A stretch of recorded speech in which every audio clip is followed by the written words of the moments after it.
భారతదేశ వ్యాప్తంగా పోలీసుల పనితీరు ఏ ఏ రాష్ట్రాలు ఏ ఏ కేంద్రపాలిత ప్రాంతాల్లో ఎలా ఉంది అనే దాని మీద కేంద్ర హోంశాఖ రిలీజ్ చేసినటువంటి నివేదిక ప్రకారం అత్యంత దారుణమైనటువంటి పరిస్థితులు, అత్యంత భయానకమైనటువంటి పరిస్థితులు ఆంధ్రప్రదేశ్ రాష్ట్రంలో ఉన్నాయి.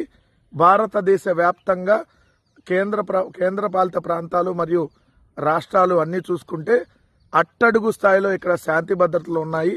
అట్టడుగు స్థాయిలో పోలీసుల పనితీరు ఉందని చెప్పి ఆ నివేదిక స్పష్టం చేసింది. నిజంగా కూడా ఈ నివేదిక చూస్తే ఎలాంటి దారుణమైనటువంటి పరిస్థితులు ఉన్నాయో క్లియర్గా అర్థమైంది. మనకి 100 పాయింట్లకి అంటే 100 మార్కులకు గాను 35 మార్కులు వస్తే పాస్ అవుతాం మనం.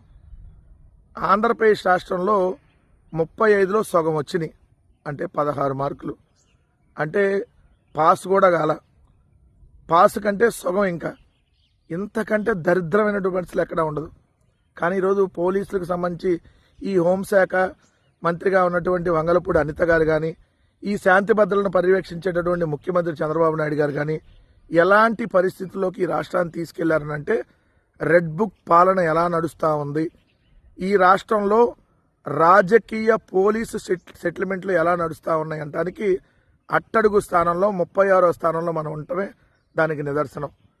కానీ జగన్మోహన్ రెడ్డి గారు అనేటటువంటి ఒక గొప్ప ముఖ్యమంత్రి అధికారంలో ఉన్నప్పుడు ఏపీ పోలీసులకు సంబంధించి అవార్డులు వచ్చినటువంటి పరిస్థితి.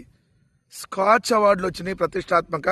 పోలీసుల పనితీరు జగన్మోహన్ రెడ్డి గారి ప్రభుత్వంలో బేష్ ఉందని చెప్పి అవార్డులు రావడం జరిగింది. కానీ ఈరోజు చూస్తే రెడ్ బుక్ పడగ విప్పుతా ఉంది, అరాచక శక్తి రాజ్యాలు వెళ్తా ఉంది. ఈ రాష్ట్రంలో పరిస్థితులు చాలా భయానకంగా ఉన్నాయి. పోలీసుల పనితీరు అత్యంత వరస్ట్గా ఉన్నది ఈ ప్రభుత్వంలో అనేది ఈ నివేదిక స్పష్టంగా చెప్తా ఉంది, కేంద్ర హోంశాఖ నివేదిక. కానీ నాడు జగన్మోహన్ రెడ్డి గారి ప్రభుత్వం ఉన్నప్పుడు పోలీసుల పనితీరు బేష్గా ఉంది.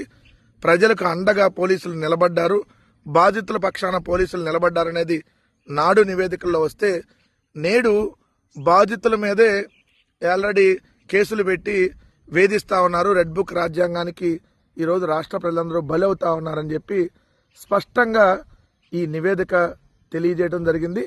సో ఆంధ్రప్రదేశ్లో ఎలాంటి పరిస్థితులు ఉన్నాయంటానికి ఇది క్లియర్.